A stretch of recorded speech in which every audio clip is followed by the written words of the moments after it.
Our scripture reading today is from Matthew 21, verses 8 to 11, and Matthew 26, verses 36 to 39.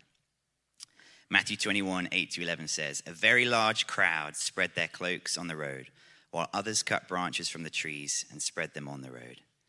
The crowds that went ahead of him and those that followed shouted, 'Hosanna to the Son of David. Blessed is he who comes in the name of the Lord. Hosanna in the highest heaven.' When Jesus entered Jerusalem, the whole city was stirred and asked, 'Who is this?' The crowds answered, 'This is Jesus, the prophet from Nazareth in Galilee.'" And our second reading is Matthew 26, verses 36 to 39, which says, "Then Jesus, with his disciples, went to a place called Gethsemane, and he said to them, 'Sit here while I go over there and pray.' He took Peter and the two sons of Zebedee along with him, and he began to be sorrowful and troubled. Then he said to them, 'My soul is overwhelmed with sorrow to the point of death. Stay here and keep watch with me.' Going a little farther, he fell to his face to the ground and prayed, 'My Father, if it is possible, may this cup be taken from me. Yet not my will, but as you will.' This is the word of the Lord."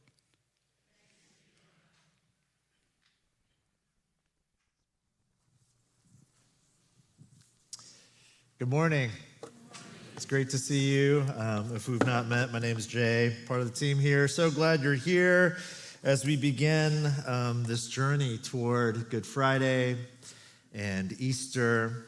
I know we got folks in the theater and online, and we've got our friends at Peninsula Hope joining us as well. Hello. So glad you're all here.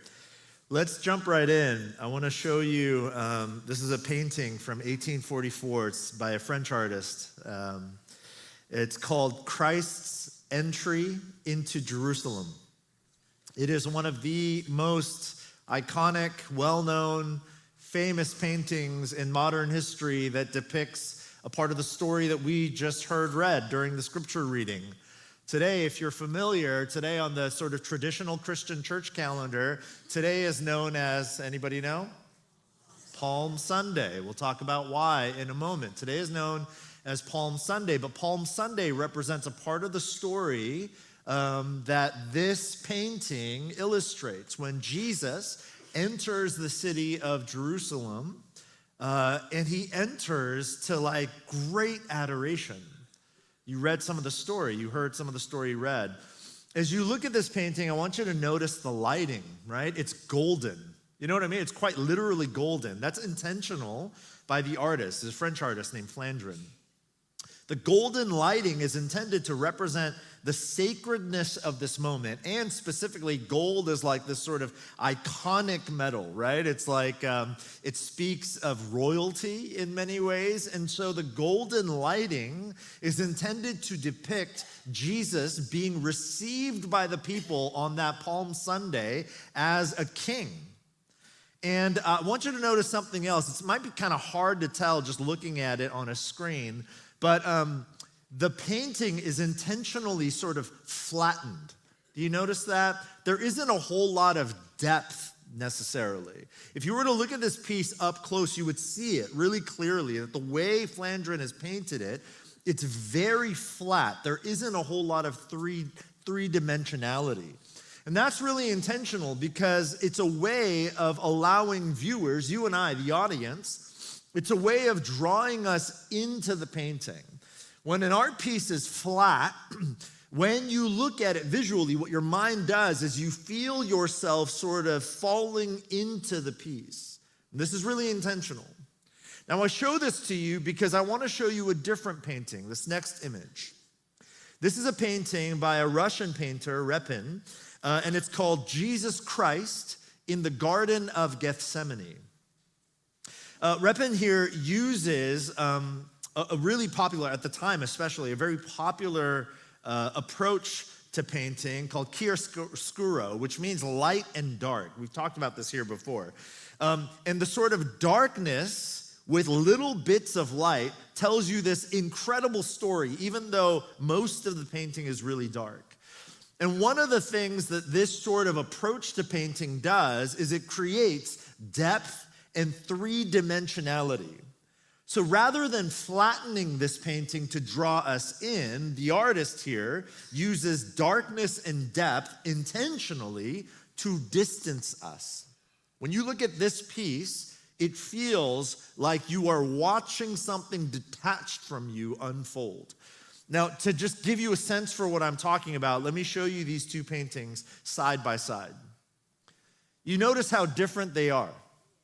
One is golden and bright, and it draws you in. The other is dark, and you have to squint your eyes to figure out what is happening. Think about how you feel looking at these two pieces. The first piece, Palm Sunday painting, is like glorious and bright and full of hope and light. And the other piece, Jesus in the Garden of Gethsemane, is dark and it's ominous and it is brooding. Looking at these two pieces side by side, the reason I'm doing this is because this is a visual glimpse into the volatile contrast of Jesus' final few days. If you are familiar with the story of Jesus's, what we call today, Holy Week, his passion, when he enters Jerusalem, shares this final meal with his friends, and then he goes to the garden to pray, and then he's eventually arrested and tortured and crucified and killed. If you know that story, what you know is these two almost diametrically opposed visual representations of Jesus' life, they represent stories that unfolded in Jesus' life in a matter of a few days. This is not like this was Jesus' life when he was 19, and then this darkness was when he was 46. This is literally less than a week in the life of a man who would eventually give his life for us. Jesus enters Jerusalem on a Sunday, this day, Palm Sunday, celebrated by the masses as a king. And by that Thursday, he finds himself alone and abandoned in the darkness of agony. Again, historically, this day, today, has been called Palm Sunday by Christians.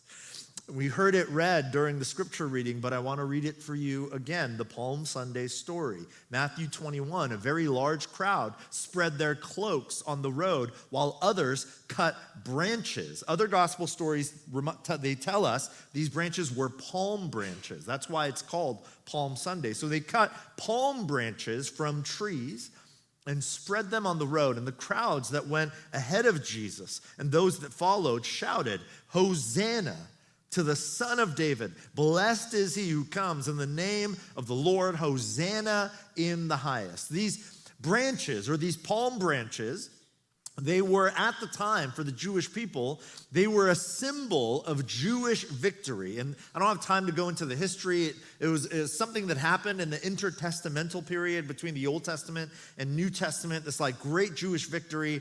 And since that time, palm branches represented Jewish victory over their oppressors. They were a symbol of Israel's liberation. So when these people see Jesus and they cut palm branches, it tells you something. It tells you that they think this rabbi from this no-name town called Nazareth has come to free them, has come to liberate them from the powers of their oppressors, Rome at the time. And to make the point more clear, they shout, "Hosanna," which literally means save us. Now, at the time of Jesus, that word Hosanna, save us, it had taken on sort of a new meaning. It had become just sort of a general declaration of praise. But it was still laced with a deep desire for national rescue. That's what these people are saying. They're like, here he is. This is the king. Jewish victory is on the way. Cut the palm branches, the symbol of our victory. Hosanna, save us. To make the point even more clear, they say, "Hosanna, Son of David." That phrase, "Son of David," is really important.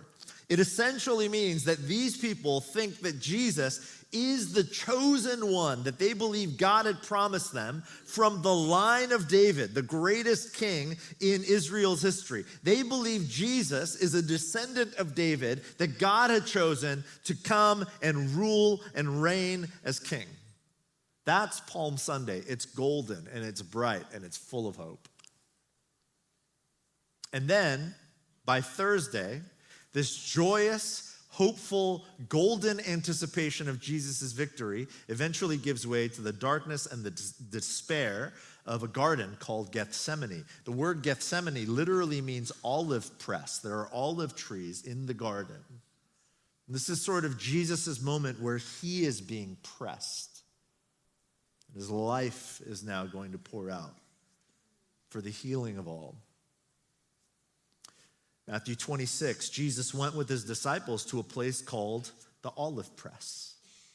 And he said to them, "Sit here while I go over there and pray."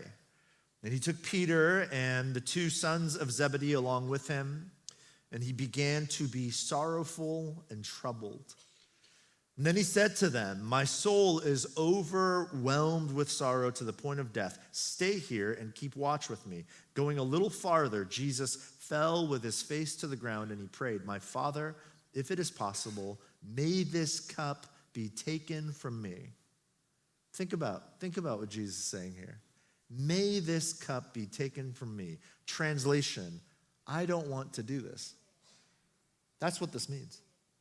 Jesus, the Son of God, knows what is about to come. He knows what he's supposed to do. And you know what he says? I don't want to.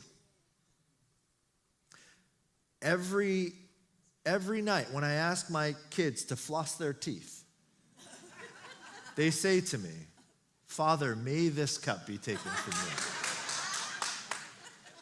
It is human to not want to do the thing you know you must do. Jesus is totally, fully God. He never wasn't God, but he is also human. For the last 6 weeks, you and I have been on this journey called Hunger and Thirst, the transformative power of prayer and fasting.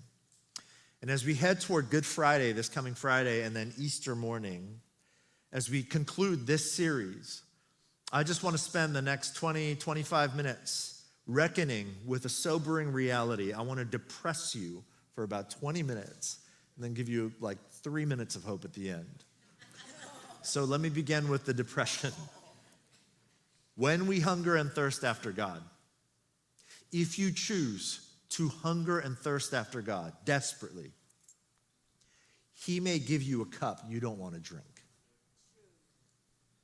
A number of years ago, there was a spiritual director named Janet Hagberg, and she partnered with a theology professor named Robert Golich. And they wrote a book together called The Critical Journey. It's kind of an older book now, but it has been informative and transformative for our team here. It has informed much of our sort of life of spiritual formation, whether you know it or not. And this book, The Critical Journey, the authors, they outline sort of these 6 key stages in the life of faith. I'll show them to you here. Stage 1 is what they call recognition of God. This is when we become aware of God for the first time, or we become aware of God in a renewed way.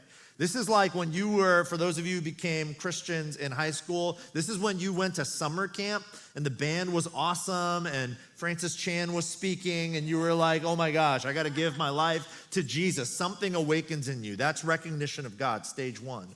And usually that leads to stage 2, which they call the life of discipleship. This is when we don't just feel the fire in our belly. We're like learning or relearning about God and the things of his kingdom. I'm on fire for the Lord, stage 1. Now I'm just going to learn everything I can learn about this Lord that I'm on fire for, right? That's a life of discipleship. Eventually that leads to stage 3, what they call the productive life, which is interesting. This is when we start doing things for God, right? This is when we're like, I'm going to sign up for every event. I'm going to volunteer everywhere. I'm going to lead this Bible study and this life group. And I serve in kids ministry for all 3 services. And you just do everything. I'm doing like Beautiful Day in October, and then I do my own Beautiful Day for the Lord every Saturday. I pick up trash, whatever it is, right? You're just like doing a bunch of stuff for God. This is when you start using your gifts and your talents for the kingdom. And typically, the productive life eventually, though, gives way to stage 4, what they call the journey inward. This is when you start asking real questions like, wait, why? Why am I doing all of this? And what does it mean for me and the world? This is when you start wrestling with like doubts and questions. You start turning inward and toward introspection. And typically, they say, when you get to stage 4, it is inevitable you will hit what they call the wall. And the wall is when our doubts and our questions begin to actually lead us toward spiritual crisis that we cannot resolve on our own. Like you were so on fire for the Lord, stage 1. You were learning so much about God, stage 2. And then you were just like doing so much in the church, stage 3. And then stage 4, you're like, wait. I'm so busy, I'm so tired. What is all this for? And then eventually you get to the wall. It's like, I don't know if I believe any of this anymore. It's like, was this all just hype? Was this all emotionalism? Was it all just kind of like the big mega complex that is the modern evangelical church telling me to do X, Y, and Z? Like, I don't know. This is when often like faith deconstruction happens. And in these moments, when we hit the wall, we are left with 2 choices: to walk away altogether, or to trust and surrender, to admit that we cannot get through the wall on our own. And eventually, they say, for those who get through the wall, we begin to live from a place of surrender, and we let God work through us toward others, which eventually leads to stage 6, the life of love, when we embody God's love with deep compassion, living fully with God and for others. Now, here's the key. These stages are not linear. We don't grow and progress permanently out of one stage to another. Most people typically cycle through the various stages. And what this means is that not just at some point, but more accurately, at several points in your life of discipleship to Jesus, at several points, you should expect to hit the wall. And the wall is when the bright hope and expectation of Palm Sunday gives way to the dark reality of Gethsemane. Many of you have hit the wall many times in your life. I know some of your stories. I have hit the wall many times. I grew up in the church, went to college, read half of a philosophy book, thought I was really smart, and I deconstructed my faith and walked away from Jesus. When Jenny and I were trying to have children and we wrestled with infertility for 5.5 years while all of our friends were having baby after baby, I hit the wall spiritually. Doubts, questions. Does God still see me? Does he care? Does he love us? When my father passed away 12, 13 years ago, and all of my decades of hope of eventual reconciliation went away because now he's gone, I hit the wall. The wall is where our preferred future gives way to the unexpected present reality. The wall is where hopeful expectation gives way to harsh despair. The wall is where clarity about what should be gives way to confusion about what actually is. And in these moments, in our own Gethsemane seasons, when we hit the wall, what are we supposed to do? Jesus' prayer, when he hits the wall, in Gethsemane, shows us the way. First, Matthew 26. Story tells us, going a little farther, Jesus fell with his face to the ground and he prayed something. What did he pray? He says, "My Father." Interesting. Even in this moment, hitting the wall, doubt, confusion, questions. I don't want to do this. Why do we have to do it this way? How does Jesus pray? He doesn't say, "God, if you're out there." He doesn't say, "Hey, floating, distant, detached deity." He says, "My Father." 3 years earlier, Jesus had been baptized. And when he came up out of the waters of baptism, do you guys remember this story? This is like 23 chapters earlier in the Gospel of Matthew. What does the story say? At that moment, when Jesus was baptized, he saw the Spirit of God. Heaven was open, and Jesus, saw the Spirit of God descending like a dove and alighting on him. And a voice from heaven, this is the voice of God the Father, said, "This is my Son, whom I love. With him I am well pleased." And now, 23 chapters and 3 years later in his life, Jesus, so far removed from that moment of the Spirit alighting on him, surrounded now, not by light, but by darkness, Jesus still remembers the voice of his Father. This is my Son, whom I love. So when he hits the wall, he prays, my Father. When we hit the wall, when you are in your own Gethsemane, when light has given way to darkness, when there is no more hope, when we are given a cup we don't want to drink, listen, it is imperative that we not allow what is or isn't circumstantially blind us from the most important truth, who and whose you are. Listen, you can question and doubt what is happening in your life or what isn't happening in your life. In fact, it's a normal, natural thing to wonder and to doubt and to question. But what we cannot do is forget not what is or isn't happening. What we cannot do is forget who and whose you are. My Father, Jesus says, because he has heard a voice. This is my Son, whom I love. And that voice has echoed across eternity about you. This is my daughter, whom I love. This is my son, whom I love. You are my child, whom I love, and in you I am well pleased. So no matter what is happening in your life or not happening that you wish would happen, you are his child, and he loves you, and he is pleased with you.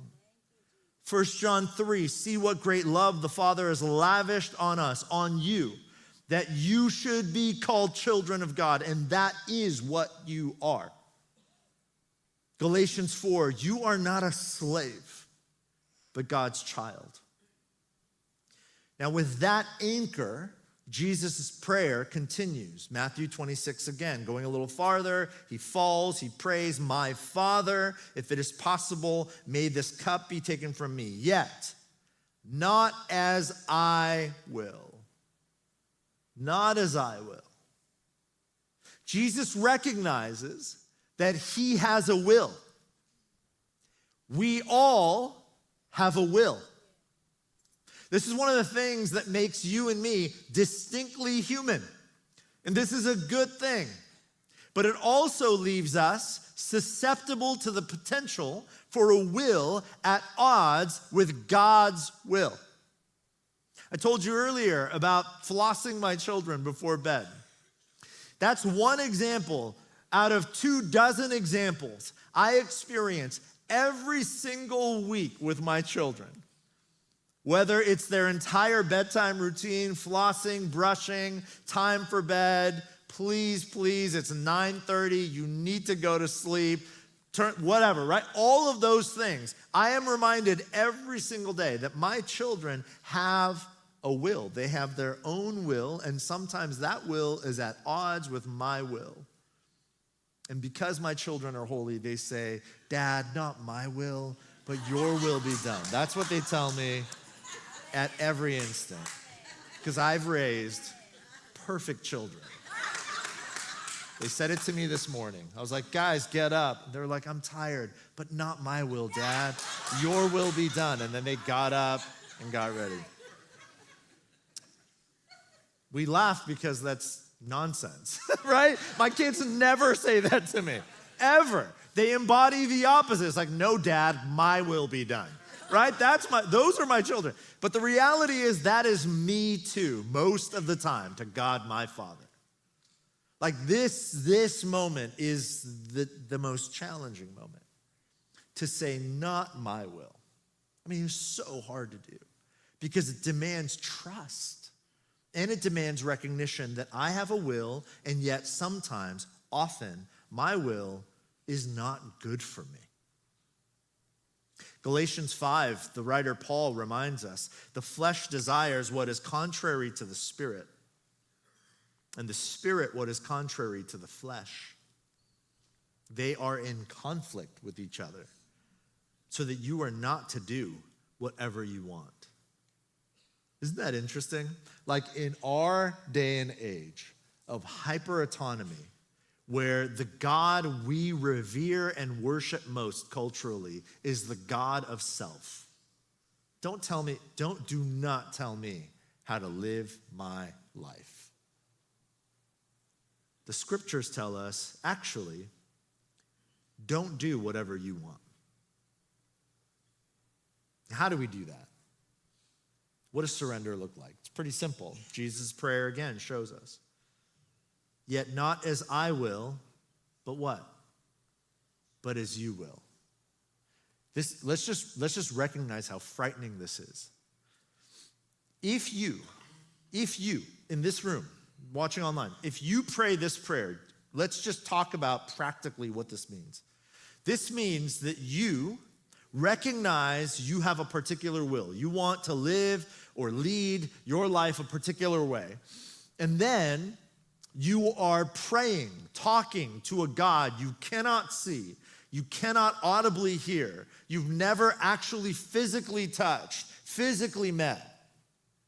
You are praying to that God, and you are saying, this will of mine that I have, I'm going to surrender it, and I'm going to trust you.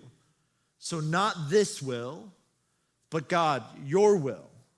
This is why going back to the beginning of the prayer matters so much. It's really ultimately, at the end of the day, it's about identity. Do you believe that this God is not just some deity detached and distant floating in the ether? Do you actually believe he is a father who loves you and that you are his son? You are his daughter.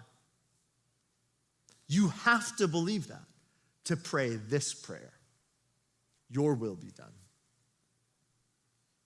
This prayer means I have a will, God has a will, and sometimes our wills are misaligned. This prayer means I have a will, but my will is incomplete. It is often self-centered, focused on self-preservation. But God has a will, and his will is complete, and it's whole, and it's centered, yes, on his glory, but also our good. This is why Paul writes in Romans chapter 8, we know that in all things, think about that phrase, you guys. We know that in all things, all of your trouble, all of your doubts, all of your questions, all of your hardship, all of the relational tension you are navigating now, all of the job insecurity or financial insecurity, all of the inner turmoil, all of the stress, all of the anxiety, all of the pressure you feel to perform, that child with whom you are estranged, that parent with whom you are estranged, that desire you have that seems so good that he seems to never satisfy or fulfill. In all things, God, who is your loving Father, works for the good of those who love him, who have been called according to his purpose. I love Eugene Peterson's paraphrase of this text. He puts it this way. He, God, knows far better than we know ourselves. It's just like linger on that line. Do you believe that to be true? Like, do you believe that God knows better than you? Now, if that is hard to believe, one, I understand. That has been hard for me to believe at certain stages and seasons of my life. It's hard to believe. But if you think about it rationally and just work your way backwards, if you believe that God really is God, that he's the maker and creator of all things, and you believe that he's not just that God, but he is also your Father who loves you, who desires good for you. If you believe those two things, then this becomes really easy to believe. God is the maker of all things, the greatest being in the universe. He holds the universe in his hands, and he loves you as your Father. You are his child. If those two things are true, then it makes all the sense in the world. He knows far better than you know yourself. And he has good intentions for you. Peterson continues, that's why we can be so sure that every detail in our entire lives, in our lives of love for God, is worked into something good. To hunger and thirst after God means that he may offer us a cup we don't want to drink. But more than that, to hunger and thirst after God means to trust God, to surrender to him, to submit my will to his will, knowing that he knows better than I know myself, and that I can be sure that every detail of my life is going to be worked into something good. I'm going to invite the team to come back up, and we're going to sing and respond together here. A few weeks ago, my whole family, except Jenny, I don't know, her immune system's like incredible. Everybody else, me and the 2 kids, we got super sick.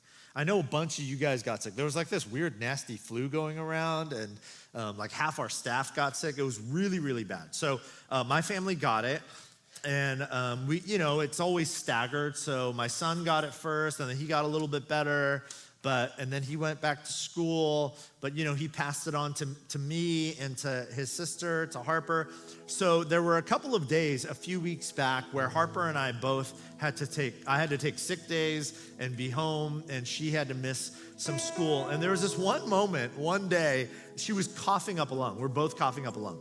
And I bought this, this cough syrup. It was like this natural honey cough syrup thing. And it's like a kid's honey natural blend, and all the packaging is like, it tastes delicious and kids love it. And then I pour it and I see the color and the consistency. I was like, there's no way this tastes good. I smell it, I taste it on my tongue. I'm like, this is terrible. This is false advertising. But it's good for you. It had great reviews. So Harper's on the couch. She's watching something, covered up in blankets. And she's using one of my blankets to cover herself up. And I go to her with the cough syrup and I say, Harper, you've got to drink this. And then she says to me, Dad, if possible, take this cup from me. She doesn't use those words, but that's what she says. She's like, no, man, that looks nasty. I don't want to drink that. She's like, no. And I'm like, no, you got to drink it. I know. And at first I was like, do I do the thing, compromise my integrity? I'm like, it tastes delicious, honey, I was like, I'm not going to do that. I'm just going to tell her the truth. It's like, no, it's kind of gross, but it's good for you. It's going to help with your cough. You got to drink it. She's like, no, I'm not drinking that. So we get into this back and forth, her will, my will, her will, my will. I know that this is not going to taste good. She knows it's not going to taste good. Her eyes are telling me, take this cup from me. And I love her so much. I'm going to make her drink a cup she doesn't want to drink. But I love her so much. And in my love, because I'm a good dad, I shoved the syrup in her mouth. I opened her mouth and I just shoved, but it was really goopy and syrupy. So it wasn't like this quick down the gullet. It was like this gross, right? And then my daughter does what Jesus did not do, thankfully. My daughter, she's like, nah, man, I'm not drinking this cup. And she's 9. Right? 9-year-olds don't typically do this, but she was so sick and it tasted so bad, she just spits the whole thing out onto my blanket. And I just want to admit something to you that I'm embarrassed by. I got so angry. I got so upset. I got so upset because I'm tired and I'm sick and I'm frustrated. And now I gotta clean this blanket, get her a new one, and I gotta figure out a way to get her to drink this again. I'm just so frustrated. And I apologize to her. And here's the thing, in the big scheme of things, this was like a small moment.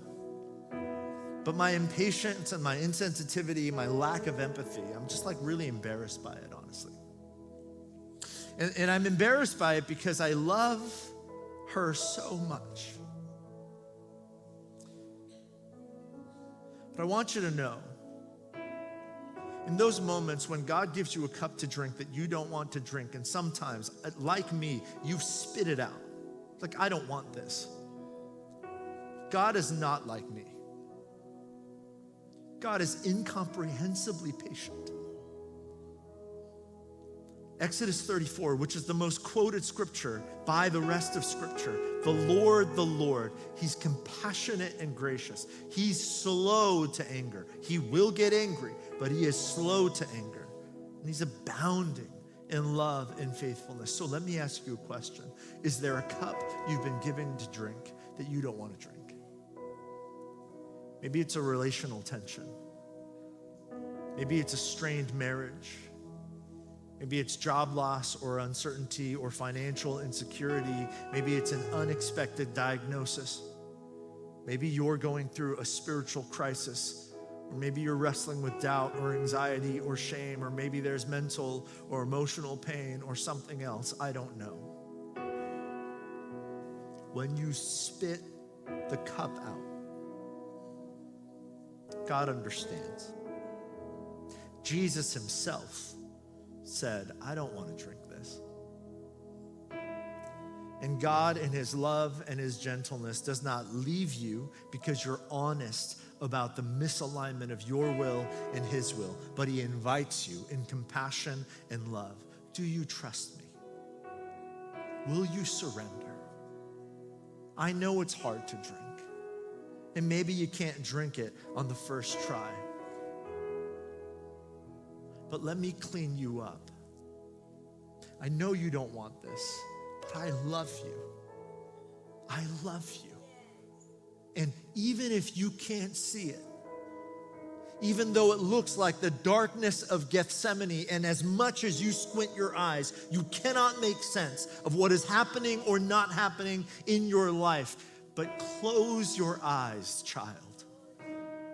Drink and trust me and surrender, because I love you and I've got you. I'll close with these words from Henry Nouwen. Hope is not dependent on peace in the land, justice in the world, and success in business. Hope is willing to leave unanswered questions unanswered and unknown futures unknown. Hope makes you see God's guiding hand, not only in the gentle and pleasant moments, but also in the shadows of disappointment and darkness. No one can truly say with certainty where he or she will be 10 or 20 years from now. You do not know if you will be free or in captivity, if you will be honored or despised, if you will have many friends or few, if you will be liked or rejected. But when you hold lightly these dreams and fears, you can be open to receive every day as a new day and to live your life as a unique expression of God's love for you. So trust in the God who loves you. Let's stand and sing and respond together.